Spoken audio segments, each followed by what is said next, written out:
Hello guys, tinokuchingamidzai muchirongwa chedu chanhasi. Tanyorerwa tsamba iri kuti iyo makasimba here tete.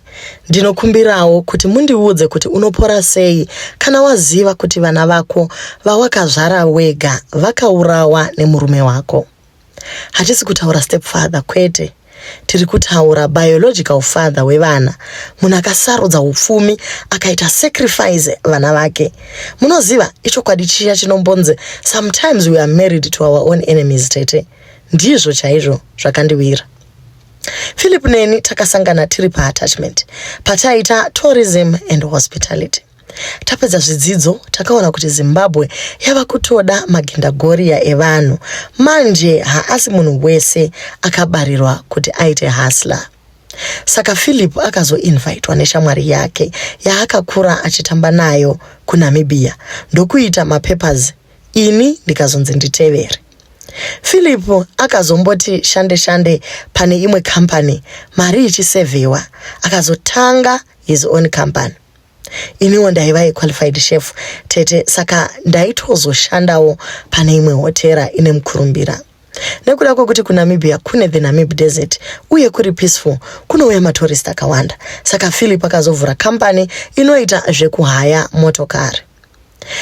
Pekutanga akatanga achita zvekuhaya motokari dzevanhu achivapa mari. Business rikazoita bloom, kudzimara pazotengwa motokari dzeduwo. Inini ndakabva ndabata pamuviri. Aiwa, ndaifara, ndaiziva kuti mwana uyu achakura a comfortable life yandisina kumborarama inini wacho. Mari taiva tisiri mbinga zveduka, asi aiwa tainge tisingatamburi.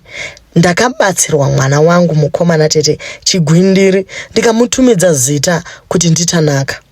KuZimbabwe taive tawana land kuInfield stand kuBorodale uko. Tete takatozovaka tikatopedza. Patine mhaka yekuti taisagara kustereki panga pakangoiswa matenants kucottage kuti pamba pangochengeteka. Mumain house mainge musina vanhu sokuti baba Tanaka vaiti maroja anosakadza dzimba. Mwana achisvitsa 6 weeks tete akangotanga kudziya muviri. Ndakamhanya kuemergency naye asi zvakashaya basa. Tanaka wangu akafa ndakamubata mumaoko. Baba Tanaka vakabva vatanga kuita maarrangements ekuti mwana anovigwa, asi vaita avigwa kumusha chaiko. Saka zvichireva kuti Tanaka wangu aizobva kuNamibia unovigwa kuZimbabwe. Philip akanditi ndaive pagrieving stage zvemitemo yekumusha kwavo inoti mukadzi achiri pastage yekubara haatenderwe kumakuva. Saka zvanga zvisiri necessary kuti ndiende kuZimbabwe, asi ndisingazokwanisi kunoviga mwana wangu properly. Ndakatombofonera vana mama kuti vanosangana baba Tanaka kumusha sezvo vainge vakambokusvika pakafa severe wavo tezvara vangu. Baba Tanaka vakati mwana asati aita mazino haangaunganirwi, saka kudaidza mama vangu kwanga kusingaiti zvakare. Tete zvakandinetsa, asi ndakanga ndangozvinzwawo ipapo. Philip akaenda zvake paya akati mwana akanochengetwa zvakanaka.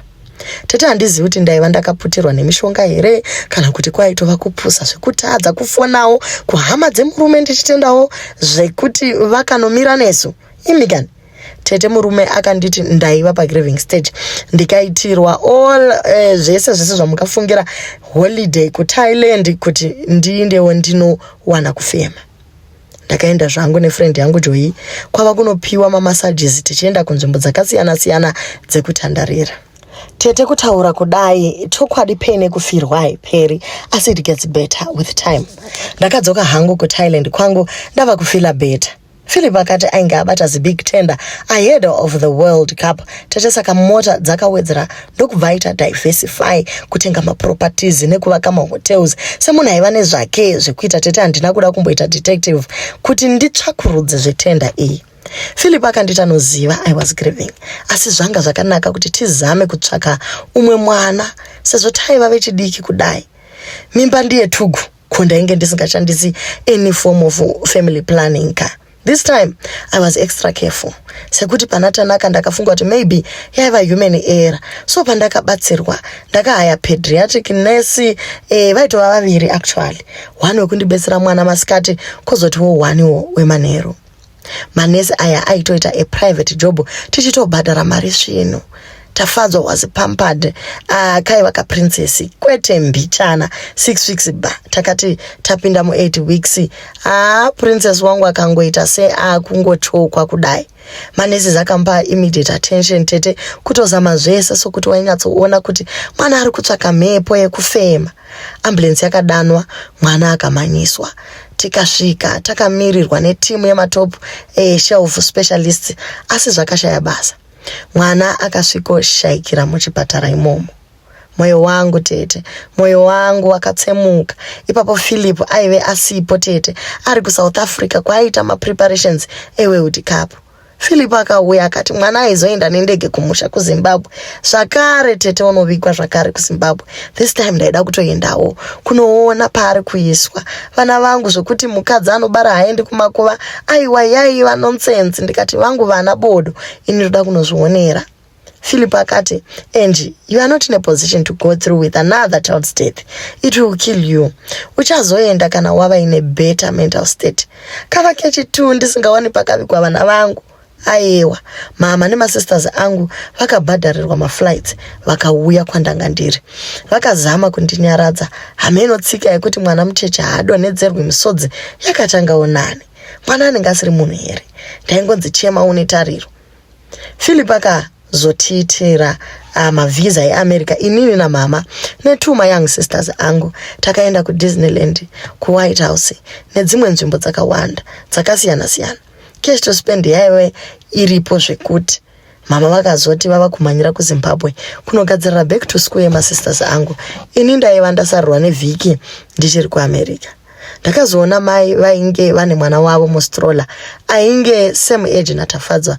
Ndikanzwa that motherly yearning for her kids. That's it. Ndisati ndadzokera kuNamibia. Ndaizomboenda kuZimbabwe. Ndinopa vana vangu final send off yandisina kumbobvira ndavapa. Ndakabhuka ticket kuenda kuZimbabwe. Ndikahaya mota kuti ndiende kuGlen Forest. Kwaiva kwavigwa vana vangu. Handiti Philip aiva andiudza masimetri number avo. So zvainge zvisinganetsi tete. But first ndaifanirwa kunotenga maruva. Ndakatsvaga florist akanditora akandiitira personalization aneto blue for Tanaka aneto pinki twasisi tafadzwa. Ndasvike paya ndatsvaga manamba aya tete. Ratafadzwa raiva ratori neTombstone yakanzi rest in peace Mrs. Gray, born 1925, died 1976. Missed by children and grandchildren. No man, paiva ne mistake apa. Tanaka hasi Mrs. Gray. Alright, rekanimbotsvaka Mr. Fadzwa paitova pasina chunhu. Ndakafunga. Ndakarohwa neconfusion. Ndikaenda kune vanobetsera vanhu kutsvaka parera hama dzavo. Vakati paiva ne mistake somewhere. Ndakafunga kuti zvimwe Philip akaitawo mistake. Ndikachikumbira kuti vanditarisire mubhuku ravanenge vanaro riya rinoratidza raw number etc. Sezvo ndaiziva madates of death avo vakati zvaisanetsa kutracer. Mubhuku makatsvakwa mazita evana. Vana ava haana kumbobvira vaiita maentries. Ndakabvunza kuti painge pasina bhuku remaentries evana vacheche here. Vakati kwete, bhuku raishanda iwani. Chii chakaitika? Kuti pakaita kakusanzwisisana? Chaizopedza confusion yangu ndaichiziva. Ndakadecide kuenda kumusha kwana Philip kwazvimba. Hakuzi kure zvako kana tibva muHarare. Ndakaona pamusha pana mama mai Philipo nabamunini Taonga. Vakatobvunza kuti kovacheche ndaiva ndasiya kupi kokuzofamba somusikana woga naiwe muroora. Ipapo ndipo pandakawiwidza zvakapisa tsitsi. Mama vakazotondiita calm down vakubvunza kuti kwandaiva ndochemei. Ndakatsanangura kuti vana hakuna, vana vakamedzwa nenyika. Pakachemewa zvokuti kwechinguva mama vaitofunga kuti handidi nevana vangu, izvo vana hakuna. Ndakati vandiratidze makuva evana vangu, sezvo Philip aiti vana vakaenda kumusha. Mama nabamunini vakatofunga kuti ndave kupenga. Vakati vana havana kumbobvira vaona mitumbi yavo kumusha. In fact, zvandaitotaura zvaiva zvinyowani. Kutozama kufonera Philip foni yainge isingaiti. Ndakazorara pamusha, mama vachizama kunditaudza kuti moyo wangu unyevenuke, asi pfungwa dzangu dzaiva dzatopiringishika kare. Ndakazoswera ndikazoonekana zuva raitevera navo ndokubva ndaenda hangu. Philip aizondipa maanza zandaida, sokuti vana havangambopeperekwi kunge hunde yechibage bodo. But first Ndisati ndakwira regai ndimboenda kuBorodale ndimbondoona kuti zvakamira sei. Ndakasvika matenants aripo. Handingati matenants as such, asi macaretakers sokuti vaisabhadhara kugara pamba pedu, asi vaingoti batsirawo kutarisa. Vakatoshamisika kundiona. Vakati sei ndainge ndarova asi babatanaka vachigara vakauya. Kwete, vaisagara vakauya sokuti last week vaiva kuSouth Africa nebasa. Vakaramba vakati aiwa kwete, vhiki rese babatanaka tatinavo kuno isu. Ndakavhunza kuti vaiva nani, sokuti ndakafunga kuti zvimwe kuda pava negirlfriend. Vakati aiwa vaiuya voga, sokuti mukadzi waCaretaker akatombobvunza kuti ndaiva busy rudzii yekurega murume achirera vana vega. Vana vari kutiko, vana vapi naimi chaizvo. Zvikanzi aiwa manheru mumba vana vanotombochema. Pakambozama kuofa mukadzi waCaretaker help kuti regai ndimbopota ndichitarisa vana sezvo pachidiwa ruoko rwemunhukadzi. Aiwa akashurwa, saka vakangofunga kuti babatanaka havadi kubatsirwa nevana vavo. Ndakavhunza kuti vainge vamboona here vana ava. Vakati kwete, vainge vangonzwa vana vachichema. Ndakazoti vandipe makeys andainge ndavasairira kuti vazopota vachitipa vachizunzawo dust kana wakwana yokuti vapinde mumba.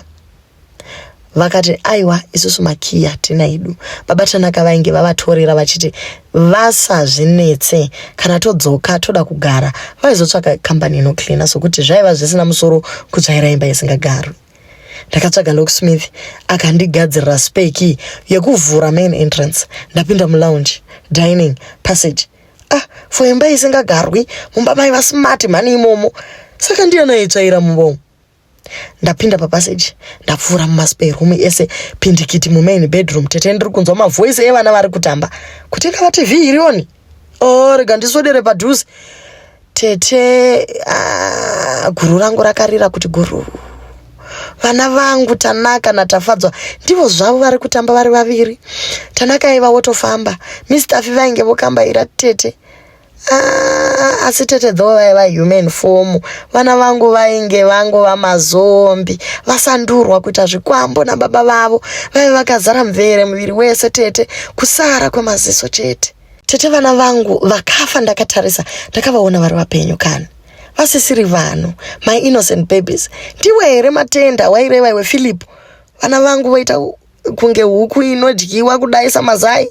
Wakandigura kunorira. Tete ndakachema zvechungu zviya, haubudisi mazvi. I think ndakaita maze hours ndirimo. Ndakazogaya plan. Philip painge ashandisa vana vangu pakwana. As their mother, I was going to free them, to let their little souls rest in eternal peace. Saka ndakaruka zano Tete. Ndakaoneka caretakers ava vaifanirwa kundiona ndichibuda, asi ndaiziva ndaizodzoka ngumanero. Zvandaida kuzoita ndini ndega ndaizviziva. So ndakanotenga petrol yangu ikaiswa mujerrycan, machisa wangu muruoko. Ava manheru ndakasiya motokari yangu yandaiva ndahaya nechekure uko. Ndakapinda mumba mubedroom ndikadera petrol. Ndakatarisa vana vangu vainge vasisiri vanhu, asi zvava zvikwambo zvababa vavo kwekupedzisira.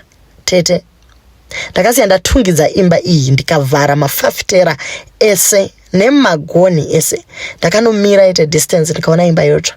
Fire brigade yakazosara yodaniwa, asi imba yatsva zvokupera.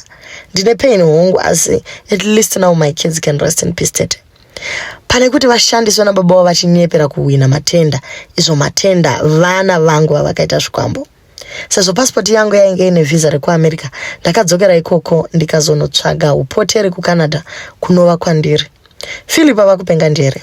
Mabusiness ese akaparara. Angova wanga anofamba achipepereka nenyika. Handiti matenda ake akaperera mumota. Mama ndakazotova fonera after 2 years. Ndikavatsanangurira zvese. Vakachema zvakandibata chose. I will never forget my kids. Mama mazuva ndinomuka ndichisweta kuhope nechiiti kwechi. My double tears, my double blessings. May you continue to rest in peace. Mama is trying to be sent for your memory's sake. Asimwe peace ya mai venyu yakafa pamakafawo. Kana makamboverenga story yekuti Borodale house gutted by fire, ndiyo inobvigwa.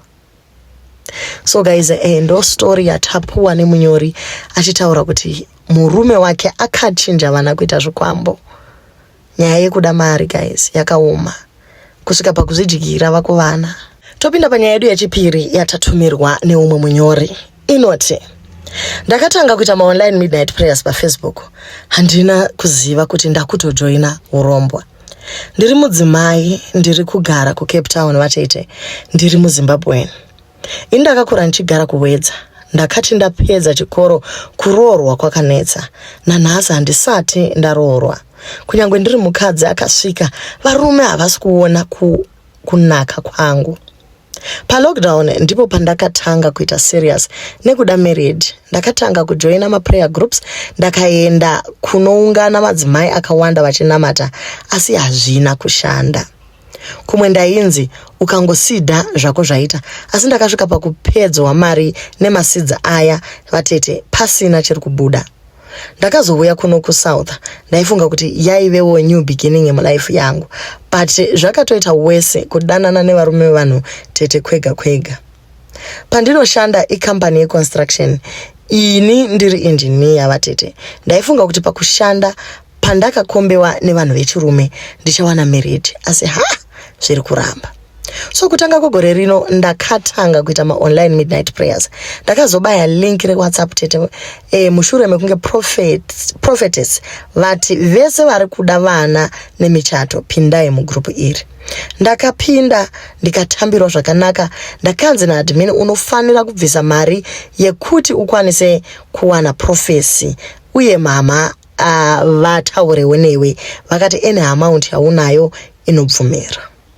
Ndakatumira 500 rand ndokubhukwa kuti ndizotaura na mama prophetess, and mugroup maive makazara ma testimonies through ma offerings iwaya. Takazoita video call na mama, asi vaive vakagara pavaiti pa altar. Mumba maive ne decor white, even pa altar paive ne machira white. Pane ma candles aive akabaka ma bottles emvura pamwe nemari yaive yakawanda. Vakanditi kuti zviite ndinoda kuti uite altar sei mumba mako, wotora mapikicha chero remurume wemumagazini, chero murungu kana mutema, womuisa pa altar. Woisa mvura pamwe nemari inokwanisa kuita 1000 rand ye offering, inofanira kugara iri pa altar, ndiyo icha kudanira mari mumba mako. Vakati kana waita izvi wondiudza, ndo blessa yo altar zvinhu zvokufambira. Ndakamuka ndokuzviita the next day ndokuvaudza. Vakata zvakare video call vachiblessa altar yangu tete, vachibva vati it is done, enda mutown unotenga gauni raunoda kuzopfeka pamuchato wako. Vaiti iwe yekutenda chiprofita. Ndakapinda mutown ndokutenga, ndakatanga kutotsvaka hembe dzema bridesmaid nekuti ndaitoti my testimony yakatoita. Ndiani akasangana nemuprofita akaramba asiri mumba. Tete ndakaiti musiwa ndakaisa gauni mumba, ndakarota ndichichata, asi prophetess ndiwo vaindichatisa, asi python yaive yakakura, ndo yandaichata nayo. Yakandipfekedza ring, ndichipepuka ndakamuka ndine ring original gold on my finger. Ndichinotarisa pa altar ndakaona pandaive ndakaisa mari nepicture yemurume pasisina. Paive pane nyoka yandainge ndarota ndichichatiswa nayo na prophetess. Ndakazama kufonera prophetess asi haiwa vanga vasachadaira makosi. Ndakaenda kuna admin, asi vakati chimbomira uone kuti nyoka iyi iri kudei. Tete vese vaipa ma testimony vaitopa ekutenda nyoka idzi dzinobva kuna mama prophetess dzinorutsa mari. Tete ndakamira ndokuona ndichimuka mumba mune mari yakawanda yaiva yarutswa nenyoka iyi, asi manheru handirare. Inondiita mukadzi. Life iyi handisi kuida, ndibatsireiwo ndibve muurombwa uwu wekupinda nekusaziva nekunetsa kwandaive ndakuvaita. Vakandibloka kuma platform avo ese, asi nyoka ichirimo mumba. So guys, ndo nyaya yatiri kuwana iyi kumunyori wedu wechipiri ari kuti akapiwa nyoka yeurombwa asiri kuzvitarisira.